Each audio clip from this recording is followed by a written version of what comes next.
Et bonjour, bonsoir les belles âmes, j'espère que tout le monde va bien. Alors ce soir, j'ai demandé à la source s'il y avait un message à passer concernant les personnes qui vont regarder cette vidéo. Donc le mot-clé qui est arrivé, c'est Pygmalion. Alors j'ai tiré les 4 premières cartes pour voir un peu si ça correspondait au message que j'ai reçu. Donc nous avons, pour commencer, le roi de bâton. Donc c'est une personne bien installée, une personne indulgente, équilibrée aussi intérieurement. Donc on a bonté, indulgence, équilibre intérieur et travail. Cette personne, que ce soit homme ou femme, va servir de Pygmalion à la personne de votre cœur. Donc ça peut être vous, ou alors c'est la personne de votre cœur qui va vous aider pour atteindre le succès.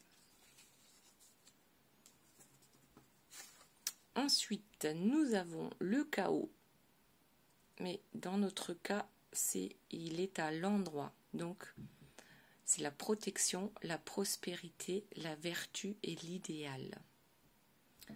Donc là, réellement, il y a une personne. Bon, pour moi, c'est un couple dont l'un et l'autre, ou l'un ou l'autre, est le Pygmalion de son ou sa partenaire.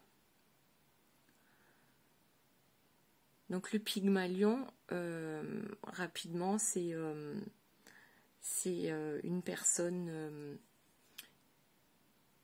amoureuse qui va prendre son autre sous son aile pour l'amener vers le succès. Et va lui apprendre notamment tout ce qu'il ou elle sait faire pour aller vers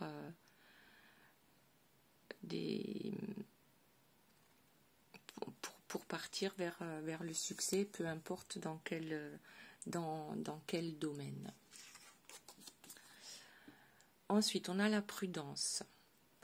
Donc c'est une personne qui suit son intuition, qui est prudente et sage, et qui apparemment prévoit toujours ou écoute ses intuitions, et du coup sait prévoir, comprend quelle sera la suite. Elle a déjà un vécu assez important et comprend facilement les choses. C'est une personne aussi empathique qui sait se mettre à la place des autres, mais aussi qui sait se regarder en face pour comprendre quelles sont les améliorations qu'elle peut encore apporter pour elle-même et pour rester toujours centrée en elle. Cette personne est hyper intuitive.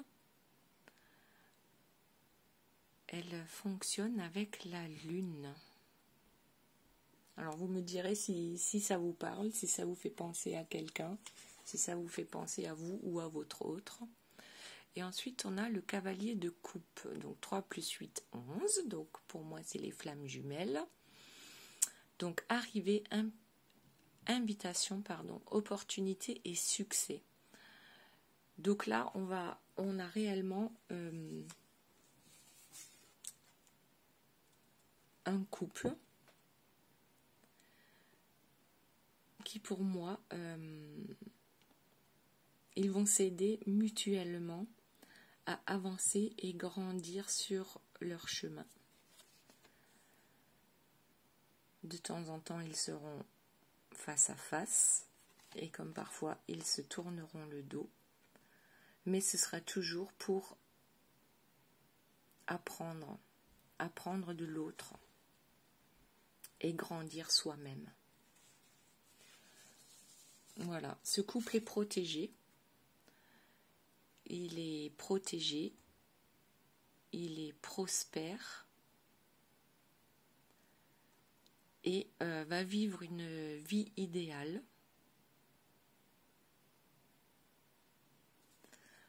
À condition, bien sûr, qu'on reste centré, qu'on écoute ses intuitions. Et c'est là qu'il arrive une invitation, une opportunité et un grand succès. Si tu suis tes intuitions, le succès arrivera. Si tu suis ton cœur, c'est pareil. On peut pas se tromper lorsque l'on suit son cœur. Donc là, c'est soit votre autre qui est votre Pygmalion et qui vous aide à grandir, soit c'est vous pour votre autre. Alors, vu comme les cartes sont sorties, en fait, moi je vois deux personnes qui ne sont pas forcément ensemble pour le moment ou qui sont en séparation, mais de toute façon, même si c'est en séparation, vous êtes protégés tous les deux. Et on sait que dans les flammes jumelles, on se fait travailler en miroir l'un l'autre pour pouvoir justement avancer et comprendre comment fonctionnent les flammes jumelles pour grandir et arriver vers la réunion. Donc moi je vois là deux personnes qui sont protégées mais qui ne sont pas ensemble actuellement. Et il y a une invitation qui arrive. Alors, on va voir la suite.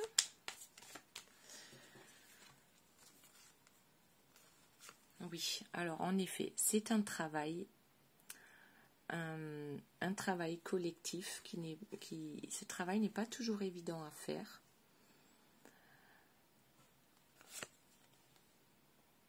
C'est un travail à faire sur l'amour. Moi, je vois là-dedans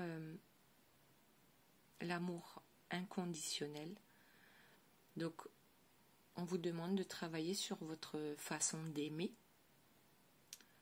c'est-à-dire aimer l'autre, aimer une autre personne tout en la laissant libre de ses choix ou de faire ses propres erreurs. Savoir aimer sans condition, avec le 13, la fin d'un cycle, mais aussi 1 + 3, ça fait 4.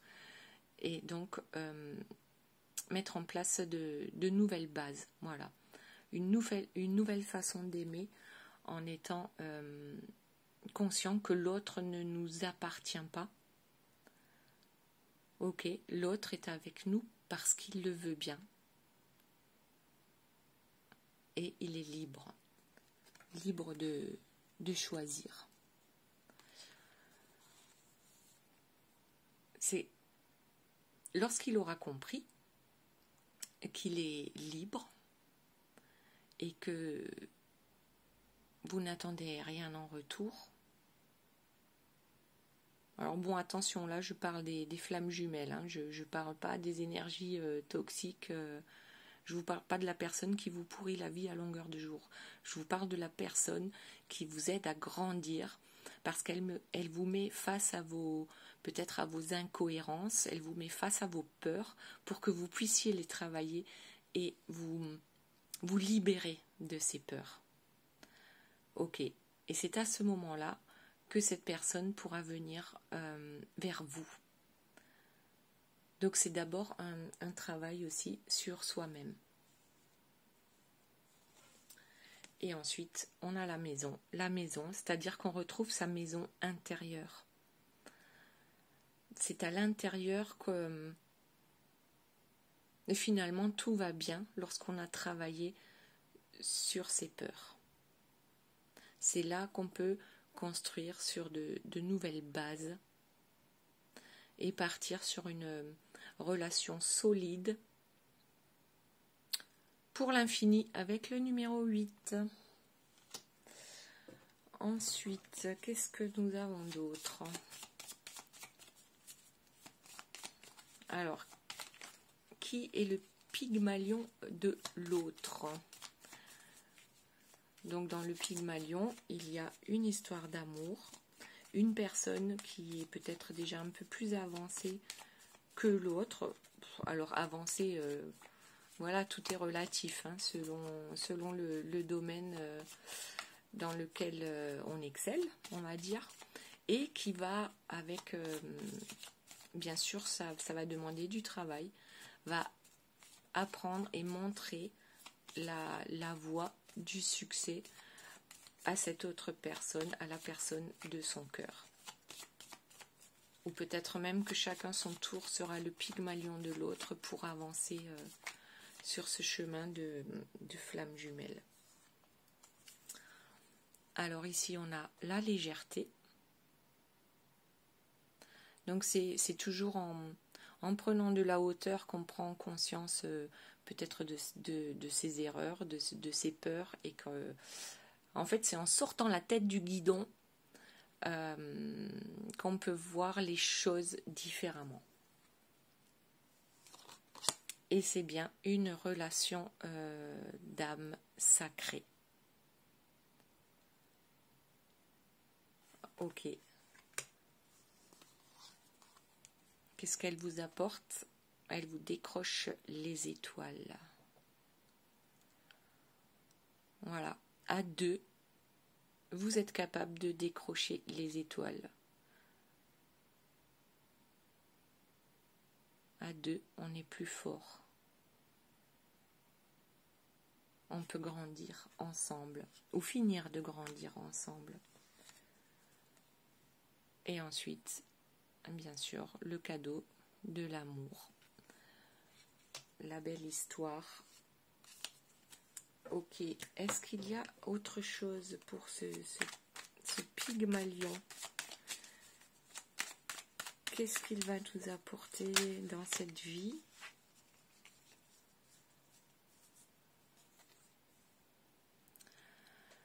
Alors ici, on a un personnage,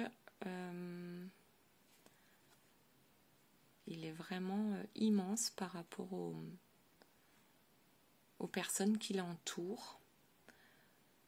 Pour moi, c'est comme un grand prêtre, c'est comme quelqu'un qu'on suit parce que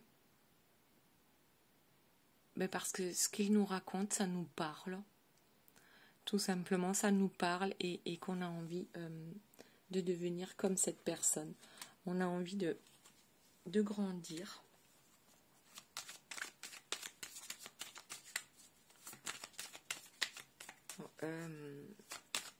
On apprend à écouter son âme.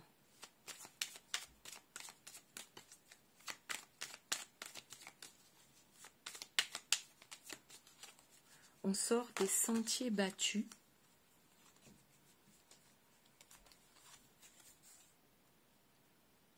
Pour atteindre l'unité, donc le monde, donc le succès, et l'ange de la liberté, je crois qu'on l'a eu dans le dernier tirage aussi.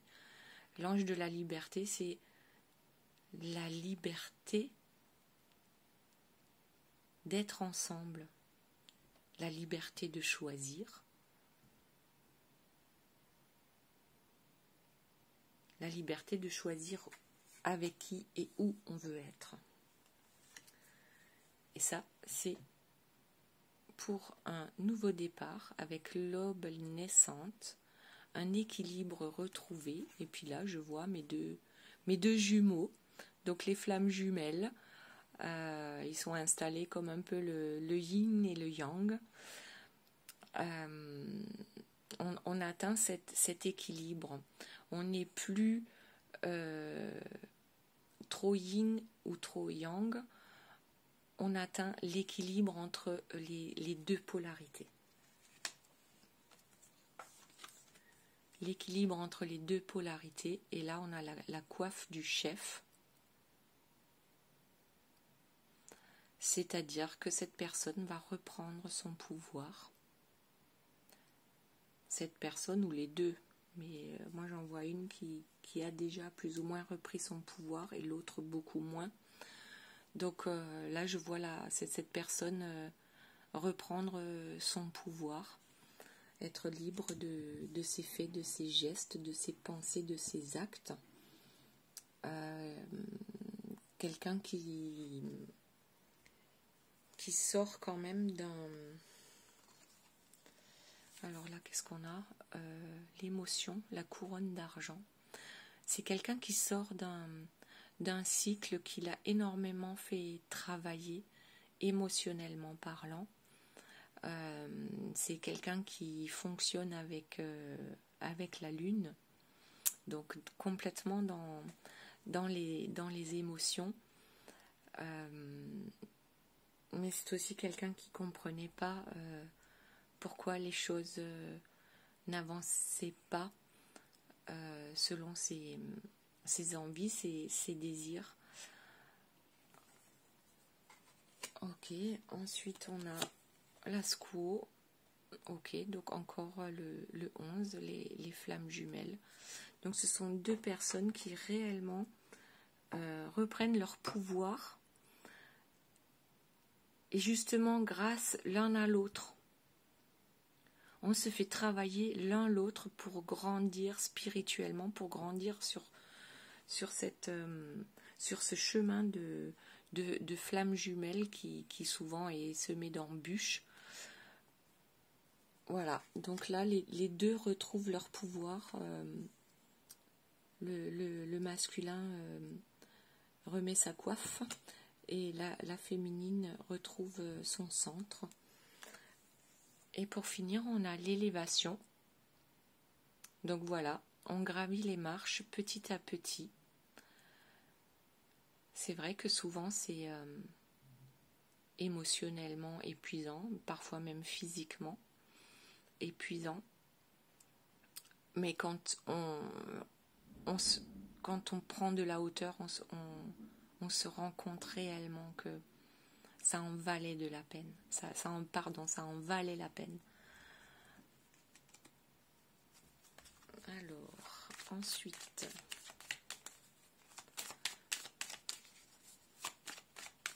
Alors au dehors, on a l'orage qui gronde. Je ne sais pas trop ce qu'il veut me dire. Peut-être qu'il veut nous dire qu'il est temps d'acter dans la matière toutes ces belles avancées.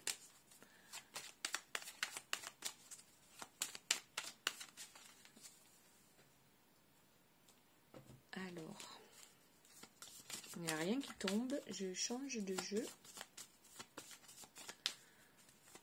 Ou alors ce que je vais faire, je vais carrément prendre les dos de deck. Alors qu'est-ce qu'on a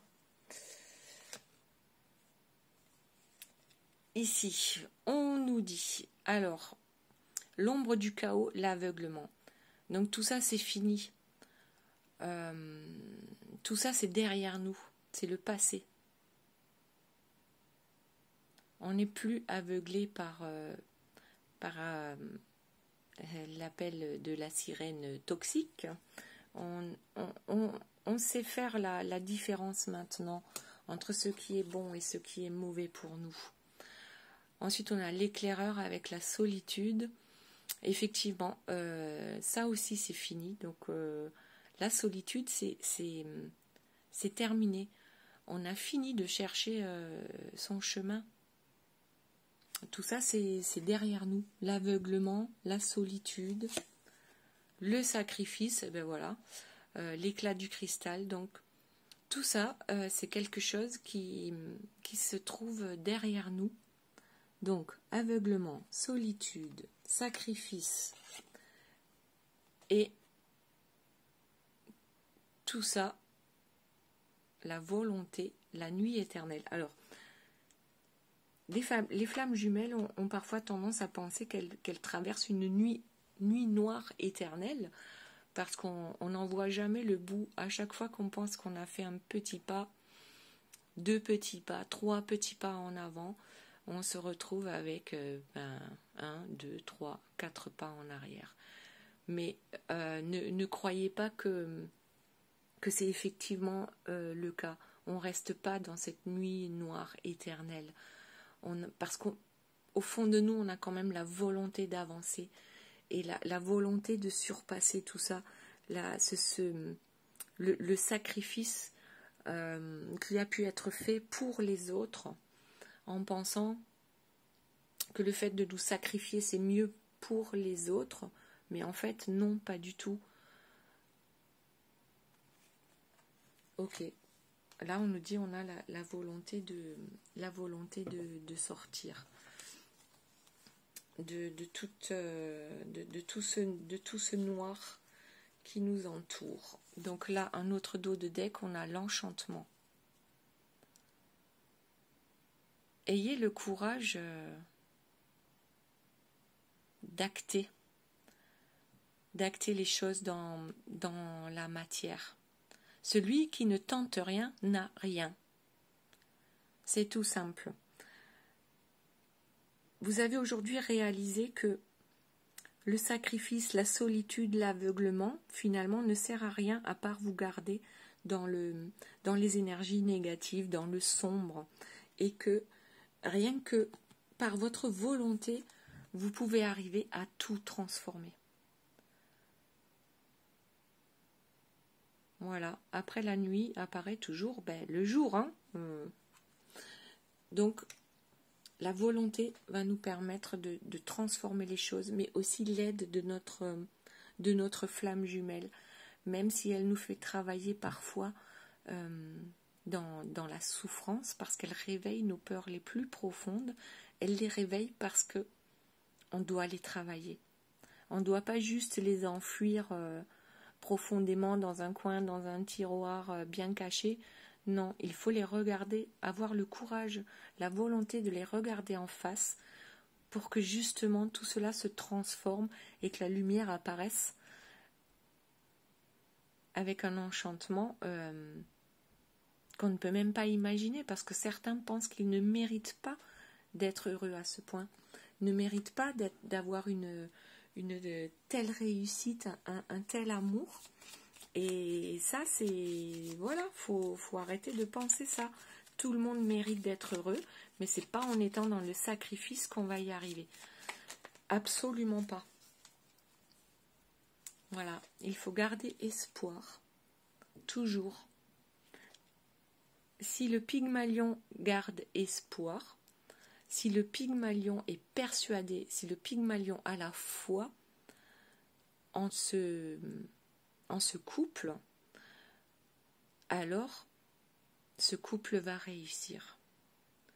Si au contraire il est dans des énergies négatives, lui aussi, par rapport au sacrifice, la solitude, l'aveuglement, voilà, s'il est dans des énergies plus basses, eh bien c'est ça aussi qui va se réaliser. Donc on garde espoir. Voilà, le temps s'écoule, mais il y a une raison. Il y a une raison pour que tout n'arrive pas tout de suite. Ensuite, on a la roue de médecine. Donc, c'est bien pour dire que il faut d'abord se soigner soi-même avant de pouvoir aider les autres, avant de pouvoir soigner les autres.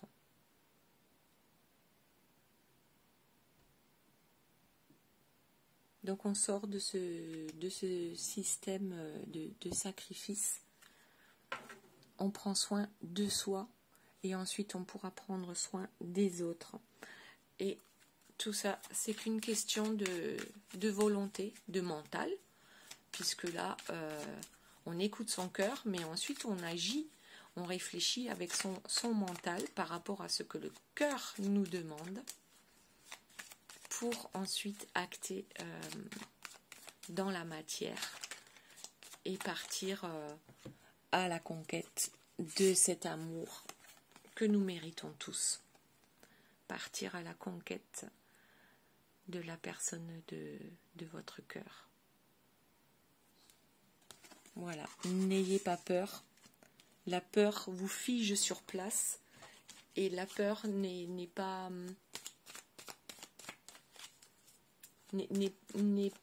le sentiment qu'on doit suivre en amour, du moins.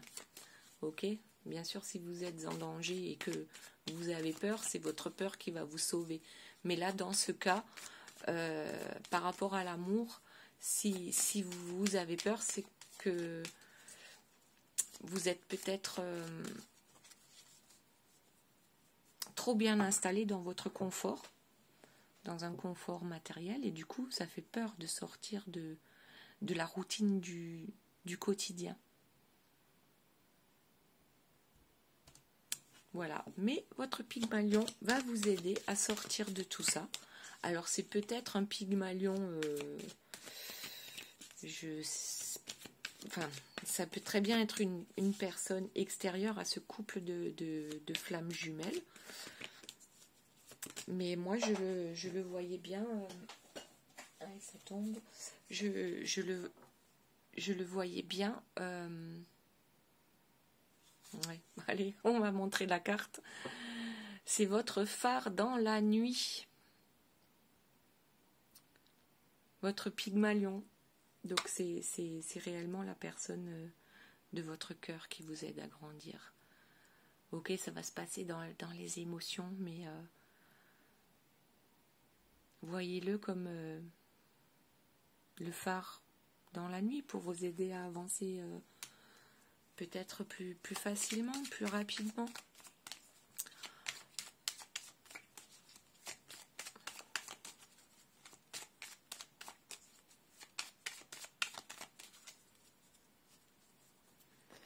Alors, on va reprendre l'oracle des miroirs pour voir un peu s'il y a encore un message par rapport à nos flammes jumelles et à ce Pygmalion.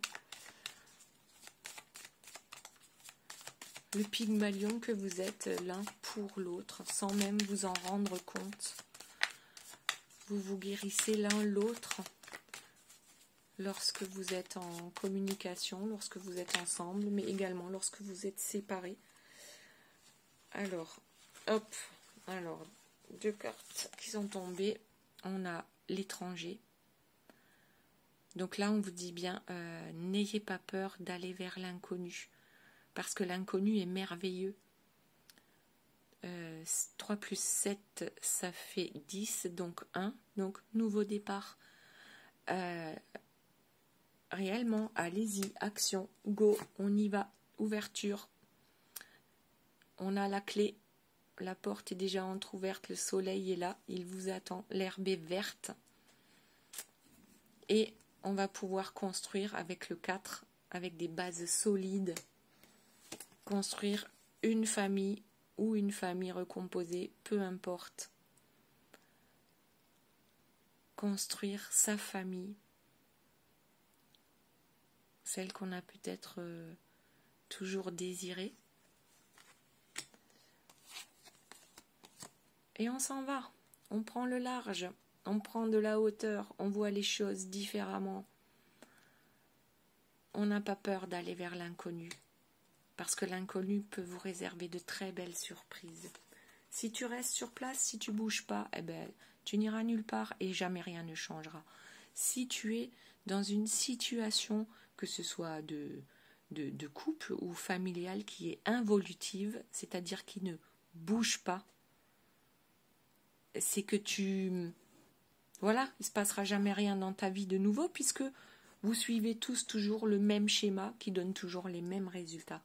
Donc, bouge, n'aie pas peur de l'inconnu, va ouvrir cette porte, va construire cette nouvelle famille avec la personne de ton cœur, avec ta flamme jumelle. Guéris-toi toi-même. On a ici le miroir magique qui te dit vas-y, lance-toi. Regarde toutes les belles choses qui peuvent arriver. C'est pas en restant sur place que les belles choses vont arriver. N'attends pas que les autres décident à ta place. Vas-y, fonce, action. Action, victoire. Voilà. Tu es entouré de personnes qui peuvent t'aider. Ne va pas voir les personnes qui te demandent de rester sur place, de surtout pas bouger et de ne surtout pas changer, parce que le changement c'est bon. Le changement c'est bon quand on suit son cœur. Ok, donc là vous avez la victoire assurée. Donc on se bouge le derrière de son canapé. On va aller avec son cheval blanc retrouver sa douce et belle qui attend depuis longtemps. Ok, je vais m'arrêter là. Je pense que c'était un beau tirage. J'espère que ça vous aura plu. Pensez à me mettre un petit pouce, le petit like. Pensez à vous abonner, à actionner la cloche, à me mettre un commentaire. Pardon, je vous répondrai. C'est promis. Je vous dis bye bye et à très bientôt.